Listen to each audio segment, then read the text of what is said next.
Queridos irmãos, muito feliz e agradecido essa casa espírita Joana d'Arc, Cristo e Nós. Se você tiver o livro Fonte Viva, de Emmanuel, é a lição 17. Começo através de uma indagação, um questionamento, perguntando se hoje, por acaso, não nos sentimos assim, meio que em visão espiritual sendo chamado pelo Cristo. Sim, todos nós fomos chamados por Jesus. E devemos compreender isso de uma maneira muito tranquila, porque o momento que nós estamos vivenciando na Terra é um momento muito difícil para todas as almas, não só aquelas que estão reencarnadas, mas também aquelas que estão desencarnadas, vivenciando nesse orbe de transição planetária, um orbe de provas e expiação. Se pensarmos quando Jesus veio à Terra, quão difícil estava aquela época que o Cristo veio. Hoje está muito difícil, mas imaginar que naquela época era muito mais difícil. Os velhos eram relegados, os leprosos eram jogados nos vales, as crianças não tinham valor nenhum, as mulheres não tinham opinião nenhuma, era totalmente alheia à sociedade, uma sociedade totalmente machista, né? As dificuldades políticas, as guerras, a perversidade, a violência. Então, Jesus veio numa época muito difícil. E foi nessa época tão difícil que ele veio, que ele começou ali a arrebanhar o apostolado dele. E na compreensão de arrebanhar teu apostolado, trazer discípulos para trabalhar a sua boa nova, é que nós nos encontramos até hoje. E precisamos trazer esse entendimento para nós. Eu tenho uma compreensão muito nítida que todo o trabalho proveniente das mãos do Cristo tem um sentido de nos resguardar de um momento tão difícil. É como se ele operasse em todas as almas agora possibilidades inimagináveis para que pudéssemos dar conta das nossas reencarnações. E é por isso que nós estamos aqui. Ouvimos esse chamado em visão, fomos despertados a estar aqui, não porque já estamos habituados ou estamos condicionados, não. Precisamos deixar fluir esse sentido espiritual dentro de nós. Ao chamamento do Cristo mesmo. Um chamamento diferenciado que faça importante na época que nós estamos vivendo. A loucura do suicídio, a loucura da depressão, a loucura das intolerâncias. Tantas loucuras hoje na Terra. E como nos precaver, como nos proteger, como nos resguardar de tantas loucuras, né? Então, por isso, nós estamos aqui para entender essa lição. Cristo e nós. E para iniciar essa lição, nós precisamos entender um processo que aconteceu com um personagem muito importante da história da humanidade. Saulo de Tarso.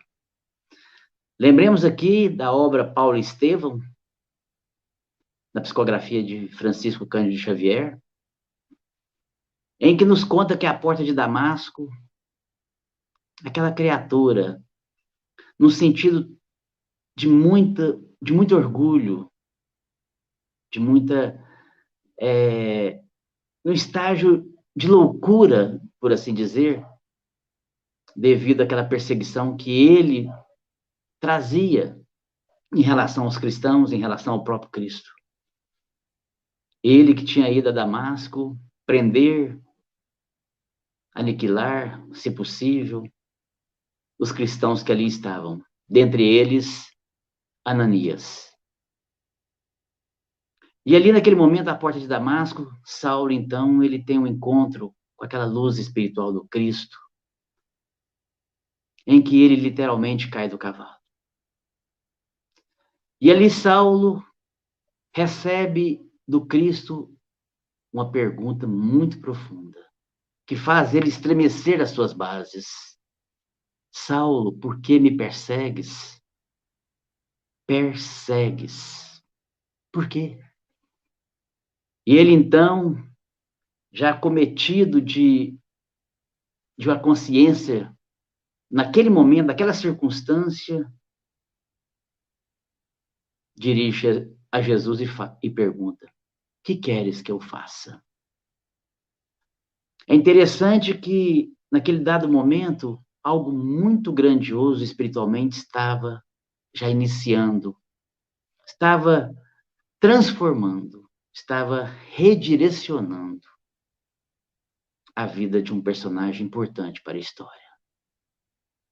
E é nesse aspecto que eu gostaria que todos nós compreendêssemos e viajássemos na nossa história, porque somos personagens também dessa história. Fazemos parte dessa história, temos papéis a cumprir nessa história.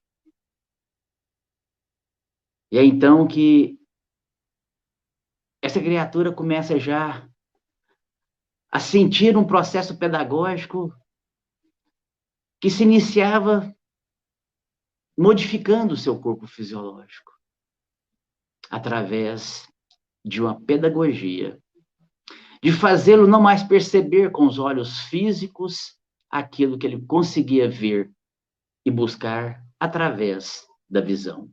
Sim, a visão de Saulo estava distorcida, então era necessário enceguecer-se para que ele pudesse voltar-se para o seu interior.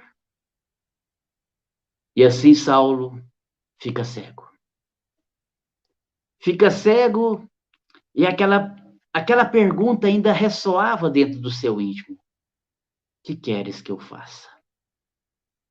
E é interessante quando a gente traz isso para a gente, se a gente fechar os olhos nesse momento agora e perguntar a Jesus: que queres que eu faça? Nesse momento, talvez não obteremos a resposta adequada, porque não há necessidade dessa resposta. Como Saulo, naquela ocasião, não obteve essa resposta. A pergunta foi necessária e saiu espontaneamente dele, mas a resposta não veio de Jesus, porque aquela cegueira fez com que ele pudesse olhar para dentro de si. E ele, como um filme passando muito rápido, ele começasse a processar muitas coisas dentro dele.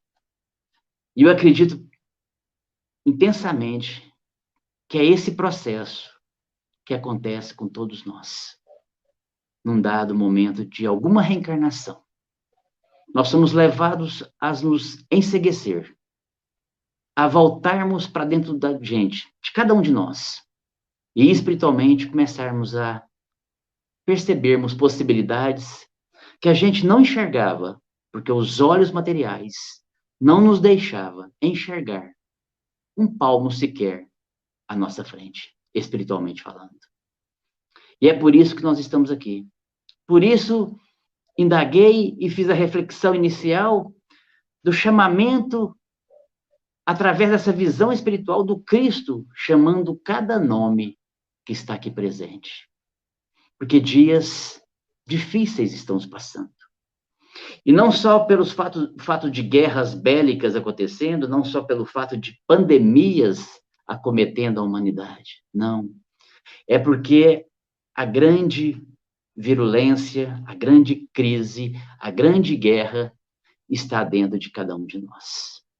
E é necessário que apaziguemos os nossos corações. É necessário que inoculemos os vírus do egoísmo, do orgulho, da vaidade, que ainda existe dentro de nós.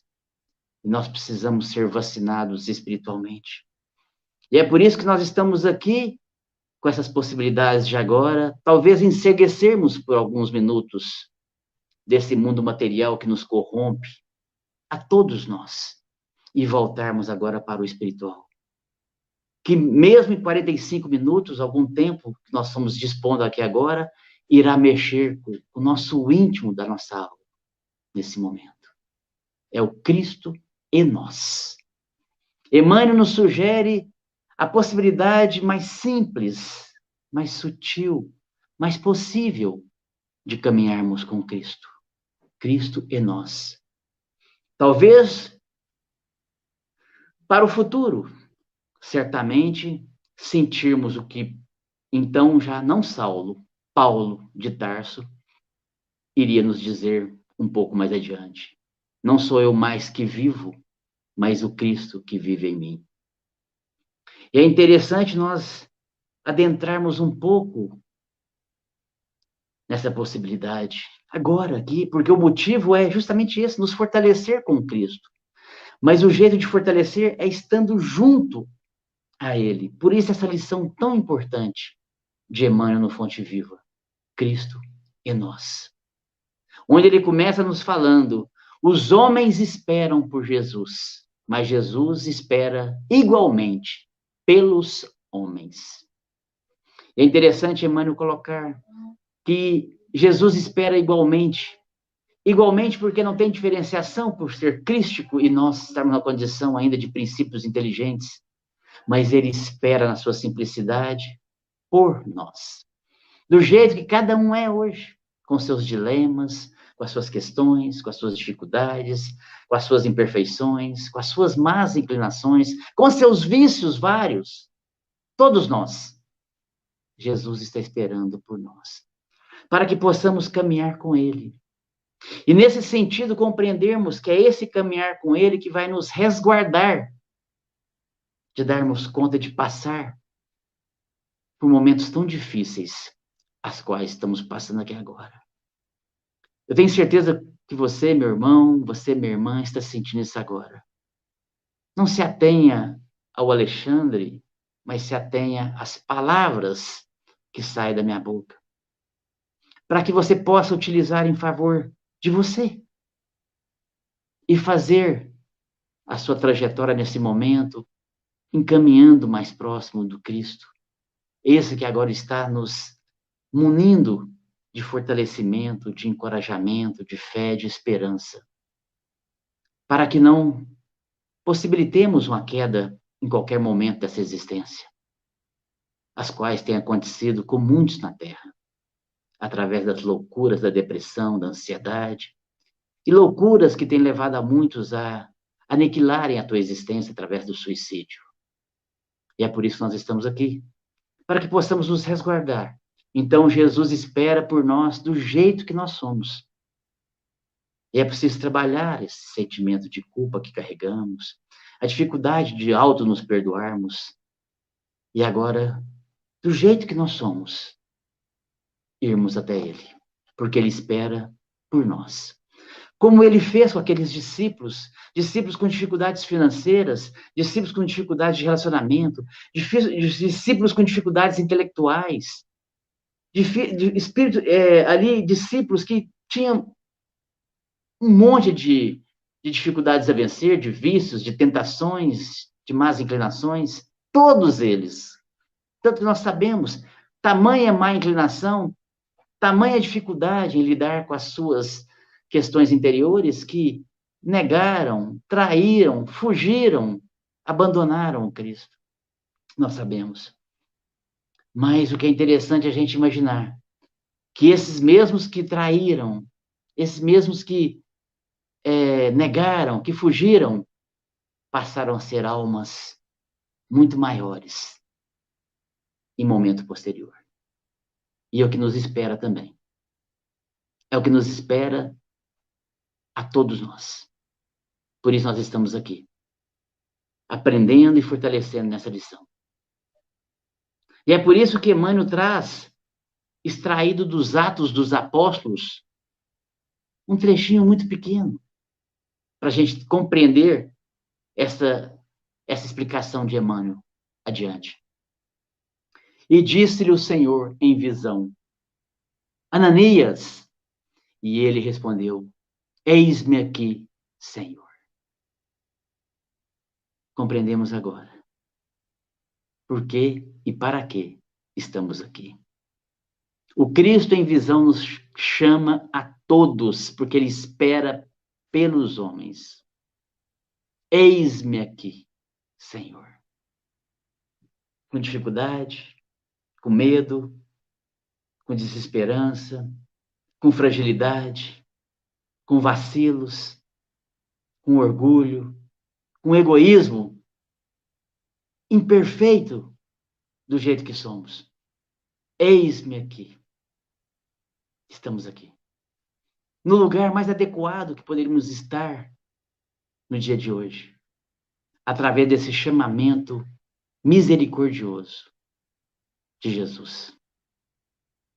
Enceguecemos agora um pouco as questões nossas materiais, os nossos afazeres, para nos dedicarmos agora ao nosso espiritual. E sentirmos essa vibração de amor que envolve a todos nós agora. São minutos que nós agora conseguimos um refrigério, um tempo das nossas lutas. Elas não dissiparam, as lutas não se dissiparam, mas estamos nos sentindo agora aliviados, porque estamos aqui atendendo a esse convite, a esse chamamento de Jesus. Eis-me aqui, Senhor. Estou aqui. E preciso, me mostre. E é por isso que nós vamos entender esse chamamento nessa lição maravilhosa de Emmanuel. Cristo é nós. Porque Emmanuel nos fala, ninguém acredite que o mundo se redima sem almas redimidas. E ninguém se redime da noite para o dia. Não existe milagre. Existe um trabalho intenso de abnegação, de sacrifício, de disciplina, um trabalho árduo, de séculos e séculos de reencarnação que vai nos auxiliando a burilar a nossa alma.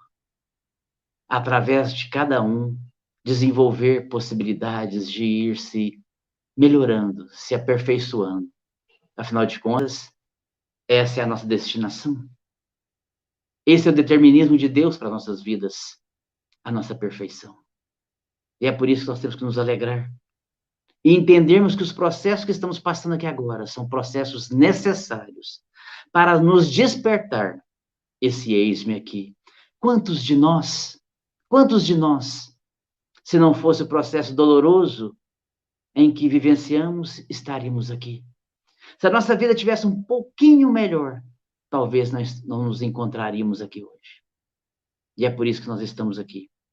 Porque as lutas têm nos levado a esse único caminho, que é verdade, que é vida, que é o Cristo, que vai nos direcionando as nossas almas.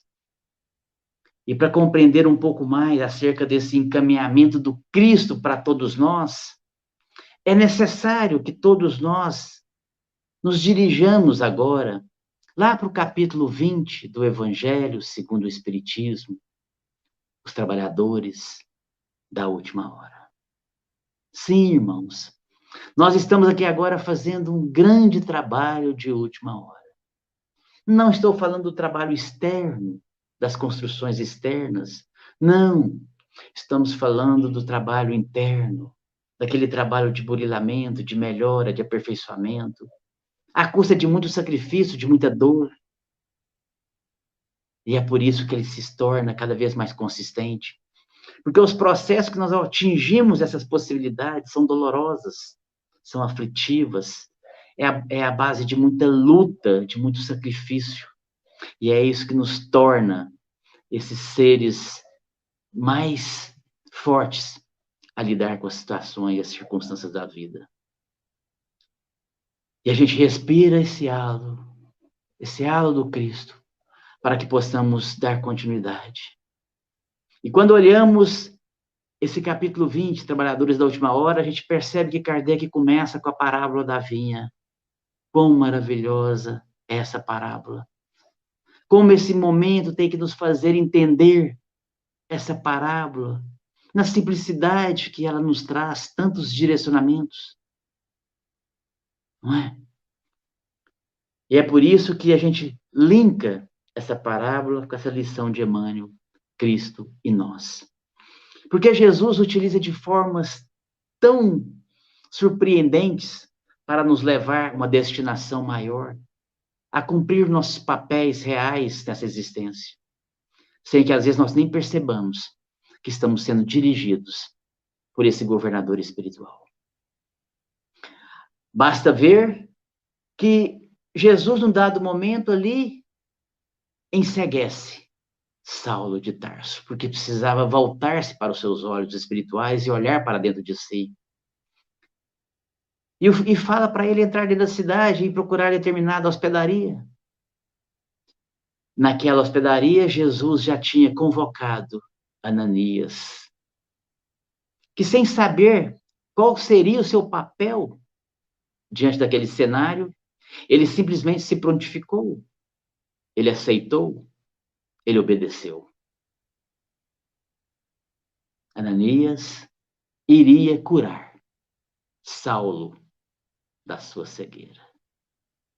Mas o que nos chama atenção nessa passagem é que Jesus, de uma maneira interessante, coloca o perseguidor frente a frente com o perseguido. Por momentos pode parecer assim loucura, como coloca aquele que quer matar Ananias, aquele que quer prender Ananias junto dele. Isso nos dá um direcionamento das nossas posições atuais muito grande. Ainda continua sendo assim. Jesus tem nos colocado frente a frente com aquilo que nos persegue, porque é da lei de justiça, e nós temos que reparar, nós temos que fazer melhor, nós temos que refazer naquilo que sempre nos perseguiu, ou que sempre, diante de muitas reencarnações que passamos, nos levaram à queda, nos levaram a sofrimento, nos levaram até mesmo a perder uma determinada reencarnação, porque utilizamos de maneira errada, de maneira equivocada, de maneira a transgredir ainda mais as leis de Deus. O que estou falando, irmãos, é o que eu sinto na pele como exemplo vivo para a minha vida. Quantas vezes eu, Alexandre, devo ter errado, falido diante da fala, diante das palavras, a eloquência, a fala, a comunicação, sempre talvez foram empregadas de uma maneira indevida, em que eu estava pensando nos meus interesses pessoais, estava simplesmente querendo ganhar vantagem de um modo ou de outro. Quando, numa determinada reencarnação, eu, através de Jesus, estou frente a frente com as questões que, por mim, já foram usadas de maneiras maléficas e não adequadas. Hoje, eu a emprego de maneira melhor, mais edificante, ou pelo menos eu começo a agir dessa maneira, através da fala, através de divulgação da doutrina espírita, através de divulgação do evangelho. E digo a todos que jamais poderia imaginar, há 10 anos atrás, que eu utilizaria da fala para edificar. Não somente aqueles que pudessem me ouvir, mas principalmente a mim mesmo, porque falo para mim e ouço-me todas as vezes. E é assim que Jesus faz. Ele fez com Ananias, mostrando que ele ia colocar as nossas existências, ia nos colocar frente a frente com aquilo que sempre nos perseguiu, que foi motivo de falência. E uma das coisas que mais nos leva à falência, numa existência, a fala, o que a gente vê e o que a gente faz. Então, possivelmente, todos nós vamos nos deparar frente a frente com aquilo que nos persegue. E esse é um grande ensino que temos que nortear nessa lição de Emmanuel, onde ele utiliza o chamamento do Cristo a Ananias para que pudesse curar o seu perseguidor. E é claro, no Vinha de Luz, tem uma mensagem que até o Zé Roberto postou há pouco tempo atrás, acho que essa semana, nos mostrando quantos Ananias que o Cristo coloca nas nossas vidas. E eu posso perceber também hoje uma Ananias na figura de uma amiga que há pouco mais de 10 anos me direcionou a esse Consolador prometido, a essa terceira revelação, a doutrina espírita. E assim é com todos nós. Jesus nos fazendo, muitas das vezes, o próprio Ananias, nas nossas proporcionalidades. Muitas das vezes, colocando tantos outros no nosso caminho para nos redirecionar, para nos ajudar a tirar aquelas escamas das nossas visões. E pudéssemos, então, vislumbrar uma visão maior da nossa existência. Talvez você deve estar pensando aí, então, como eu vou fazer? Que trabalho que Deus, Jesus está me direcionando? Sim, não nos preocupemos com isso, porque esse é o trabalho do Cristo. Tanto é o trabalho do Cristo que a parábola da vinha, em que Kardec coloca no primeiro item do capítulo 20, Trabalhadores da Última Hora, essa parábola começa nos dirigindo a isso, muito claramente. O reino dos céus é semelhante a um pai de família que saiu de madrugada. Veja que o pai de família que sai de madrugada a fim de aliciar, contratar trabalhadores para trabalhar em sua vinha. Você percebe que é o pai de família que sai de madrugada, sai na terceira hora, na sexta hora, na nona, na 10ª hora. Vai saindo a todo momento. Está nos dirigindo o seguinte, que Jesus está a todo momento, a toda hora, aliciando trabalhadores para a sua vinha. Até hoje. Começou com seus apóstolos ali há mais de 2000 anos. E até hoje, Jesus continua aliciando trabalhadores. Então, não nos preocupemos, porque no meu caso, eu nem imaginava que ia ser palestrante espírita um dia. Nunca passou pela minha cabeça, nem em sonho. E olha o que eu me tornei. Então, é esse Senhor que vai até nós e nos convoca. Ele vai até nós e nos chama. Jesus foi à porta de Damasco e aliciou Saulo. Por que me persegue? E aí, aquele enceguecimento fez com que Saulo fizesse um processo de transformação interior. E ao invés de perseguir, Saulo então passou a seguir os passos de Jesus. E é assim que ele faz com todos nós. Nós perseguimos, às vezes, voltados às nossas vaidades, aos nossos orgulhos e egoísmo, de repente vem algo na nossa existência que nos faz agora remodelar, que nos faz seguir, ao invés de perseguir. É passar pela porta estreita. Segue essa porta.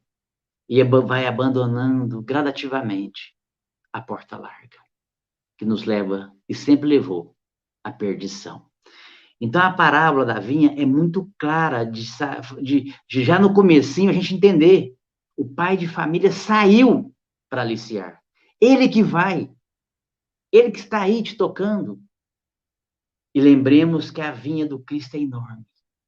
A questão é que ainda poucos são os ceareiros. Mas a vinha é enorme. Ela está não só no meio religioso, mas no meio social, no meio político, no meio científico, no meio pedagógico, no meio esportivo. Em todas as possibilidades tem o dedo de Jesus articulando esses trabalhadores para a sua vinha. Porque o processo espiritual está em tudo que as almas, que são espíritos imortais, estão ali, com possibilidade de um investimento muito grande para o bem, para a caridade, para a fraternidade, para o amor. Então, queridos, comecemos a sentir esse chamamento. E é esse chamamento que Emmanuel nos esclarece nessa lição. Jesus espera igualmente pelos homens. Ele chama, mas ele nos espera. Esse chamamento vem, indubitavelmente, a todos nós. E Jesus espera que nós, como Ananias, possamos dizer: eis-me aqui, Senhor. E nessa parábola, vamos entender que todos receberiam um denário pelo trabalho executado. E é lindo de imaginar porque na concepção divina, ninguém vale mais do que um denário. Ninguém vale mais que ninguém.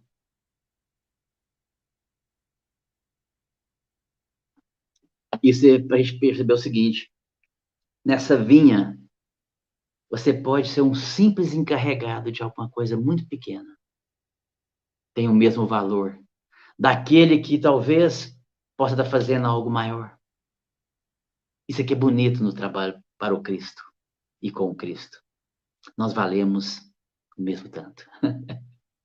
Não tem diferenciação, não tem título, não tem graduação. Porque o critério desse Cristo, o critério de Deus para convocar trabalhadores para a sua vinha é somente um. O critério é, irmãos, a boa vontade. Você deve estar se perguntando, só isso? Sim.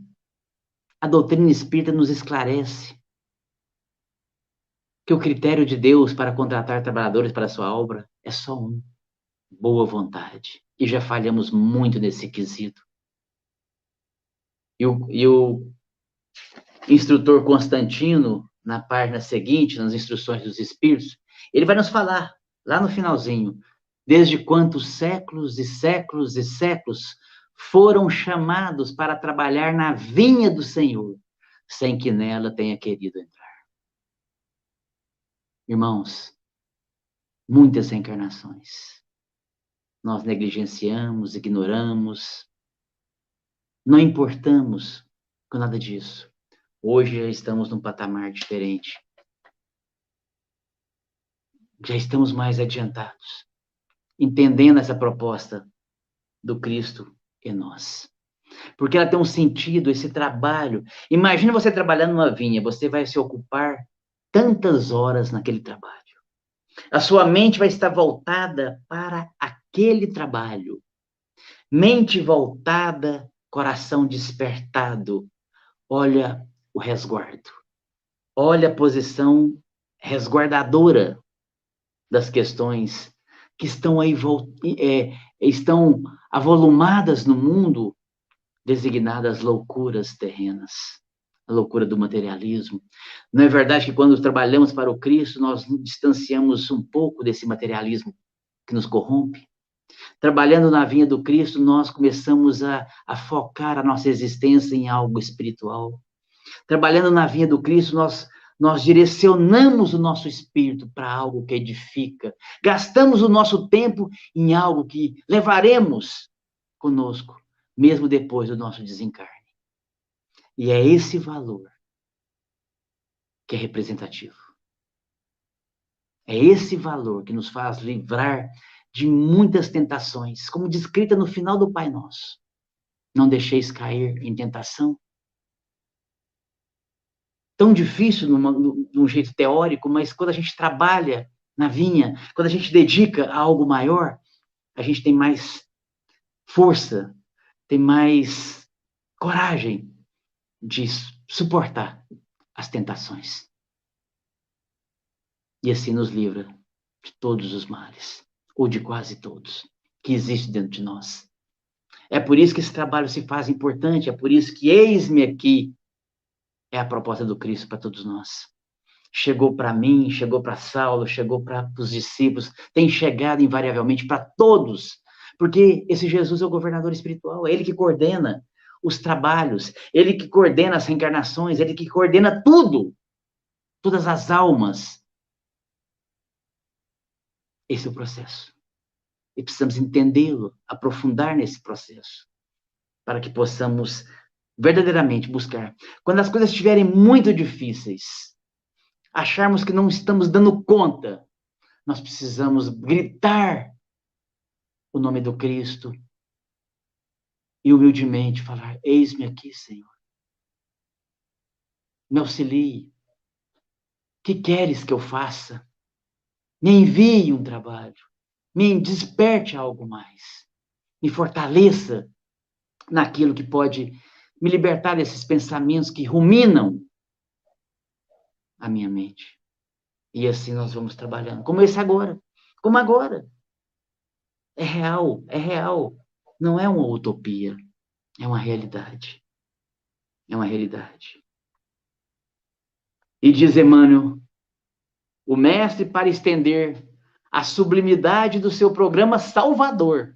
Ó, programa salvador. Não é um programa de constituir almas na Terra.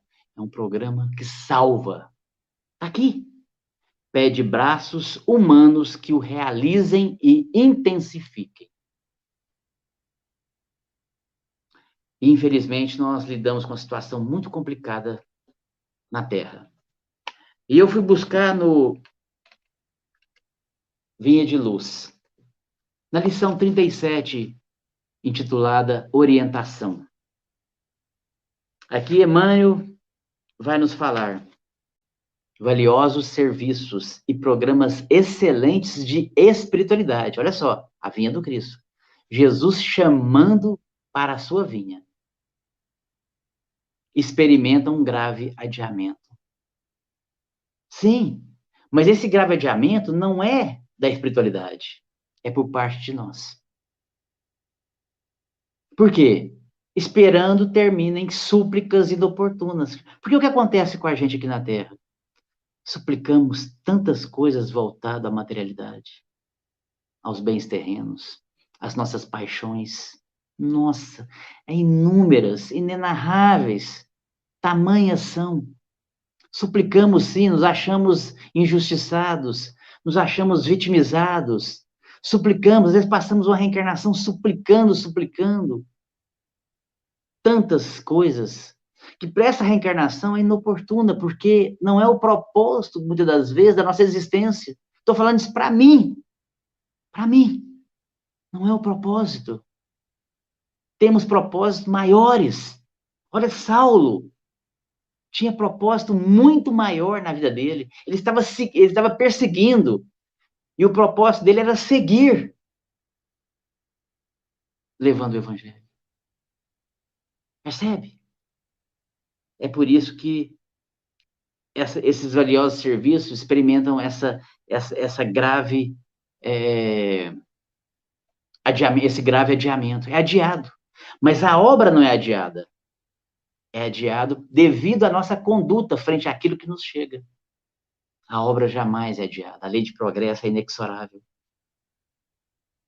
Haja visto que, se eu não tivesse aqui, teria outro. Né? Se você não tivesse aí onde você está, teria outro. Certamente. E aqui diz, Emmanuel, as diretrizes cristãs permanecem traçadas de há muito, esperando mãos operosas que a concretizem com firmeza. Quando a gente imagina que foram 2 reuniões dos espíritos superiores para elaborar, dimensionar o orbe e quem seria governador. Imagina, diretrizes cristãs já permaneciam traçadas já há muito tempo. Então, irmãos, é o que a gente veio avaliar na noite de hoje. Fazer uma reflexão muito profunda disso. E voltando à parábola, essa reflexão, quando a gente fala que os últimos serão os primeiros, né? Dos vários entendimentos dessa assertiva, é que o Senhor, no final do dia, tinha que pagar os seus trabalhadores. E ele pede para convocar os últimos, que receberiam primeiro. E é interessante a gente pensar nisso. É quando você está aqui no presente agora. Nós estamos aqui agora no aqui, agora. O que a gente fez? Se a gente melhora a nossa vida, se a gente melhora o nosso íntimo, se a gente melhora, nem que seja um grãozinho dentro de nós, o trabalho que foi feito, a gente já recebe imediatamente. O mundo já recebe, porque através da melhora de cada um, igual fala Emmanuel, não acredite que o mundo se redima sem almas redimidas. Então, cada alma que vai se redimindo já vai recebendo seu salário. O salário da paz, da alegria, da plenitude, da certeza do que tinha, do que lhe competia fazer, do que era da tua responsabilidade fazer. Esse é o salário. E já deve receber de imediato. Os que virão depois, que passarão a ser os últimos, também receberão primeiro. Um entendimento muito simples, eu vejo dessa maneira, para que a gente possa ser incentivados a buscar essa melhora. Porque se você já consegue fazer isso, você é o primeiro a receber. Percebe? É o primeiro a receber. É o primeiro. Fruto de um trabalho individual de cada um. E aqui Emmanuel, para nos fazer entender mais essa mensagem, diz: desde o primeiro dia da Boa Nova. O primeiro dia da Boa Nova, para mim, inexoravelmente, é na manjedoura. O Cristo ali, no meio daqueles animais, no estábulo. O nascimento do Cristo já é o primeiro dia da Boa Nova, porque o orbe mudou com a chegada do Cristo. As vibrações já modificaram. As reações do planeta, daquele que iria experienciar a vivência, sendo ele o Cristo da Terra. E diz, desde o primeiro dia da Boa Nova, que na sua concepção pode imaginar o que ela faz conosco. Se a gente pensar no Natal, o que o Natal faz com a gente? O Natal nos convida a algo, mas também nos insiste e apela. É isso que Emmanuel traz para nós. Eu gostaria que todos gravassem essas três possibilidades que a Boa Nova nos direciona à transformação. Porque no primeiro momento ela nos convida, no segundo momento ela insiste e no terceiro momento ela nos apela. E é preciso entender isso porque o convite é nos feito a todos. Nos convida. E às vezes por questões de súplicas inoportunas, ou por interesses materiais, ou por desatenção com aquilo que te compete na existência, você recusa esse convite. Nós já recusamos muitos convites.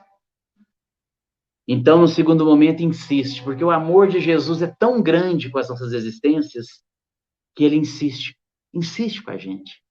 Insiste, insiste, insiste, insiste. Ele insistiu com seus discípulos. Quão errados eles eram, quão difíceis eles eram, mas Jesus sempre insistiu. Do jeito muito peculiar, caridoso, amoroso, insistia. E quando não dá certo ainda nesses processos de convite e de insistência, tem um método muito interessante, divino, que é a apelação. Não o apelar de ficar nervoso, mas o apelar de buscar processos que vão nos convencer, que vão nos despertar, que vão mexer com o nosso íntimo para que a gente, poxa, peraí, não. Eu vou para aqui agora. Eu vou fazer isso. Eu vou tomar posse do que eu preciso fazer. Eu vou aceitar. É assim, essa apelação. E ela se dá, muitas das vezes, nos processos dolorosos da nossa existência. No meu caso, eu acredito que 2 infartos de um AVC foram suficientes para me direcionar. E justamente foi o marco de quando eu redirecionei minha vida, foi pós 2 infartos de um AVC. Foi uma apelação, assim, digamos, necessária. No caso de Saulo, teve que apelar para uma cegueira fisiológica. Veja que isso é com todos nós. A divina providência apela. Apelar no sentido de buscar alternativa. Vou apelar a essa situação para ver se a criatura toma posse daquilo que ela tem que fazer. Para benefício próprio. Pode ver no caso de Saulo, que benefício próprio foi. No meu caso, eu sinto grandemente o benefício que foi. Imaginar que eu ia usar a fala para divulgar a doutrina, divulgar o evangelho. E aqui estou eu há 9 anos fazendo isso, graças a Deus. Estou num processo inicial, começando algo que está ajudando a me curar. Por isso Jesus no sermão profético fala, aquele que perseverar até o final será salvo. E esse final, gente, é para muitas reencarnações. Até começarmos a sair desse círculo vicioso de más inclinações, de más tendências, de delitos e de imperfeição. Então diz Emmanuel, a Boa Nova convida, insiste e apela junto das almas para que se convertam em instrumentos da sua divina vontade. Isso tudo é só para a gente transformar, se converter em instrumentos. Instrumento não toca sozinho, nós sabemos disso. É por isso que nós somos, ao aceitarmos esse convite, nós seremos direcionados pela mão do Cristo, por Deus, pela mão desses bons amigos espirituais, que nos inspiram, que nos amparam, que nos dirigem, para que se convertam em instrumento de sua divina vontade. Eis-me aqui, Senhor. E aí a gente vai agora dar uma viajada lá no capítulo Bem-aventurados os brandos e pacíficos, no item obediência e resignação. E aqui Lázaro, o espírito instrutor, no item obediência e resignação, vai nos falar: submetei-vos ao impulso que viemos dar aos vossos espíritos.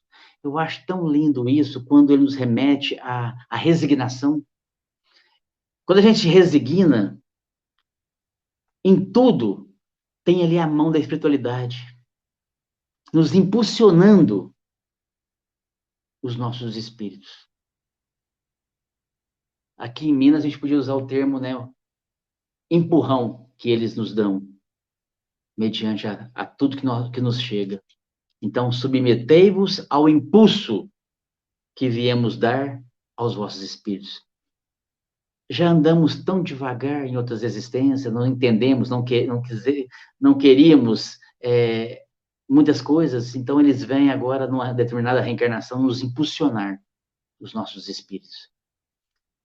E obedecei à grande lei do progresso, que é a palavra da vossa geração. Nós estamos agora inseridos nessa lei fortemente.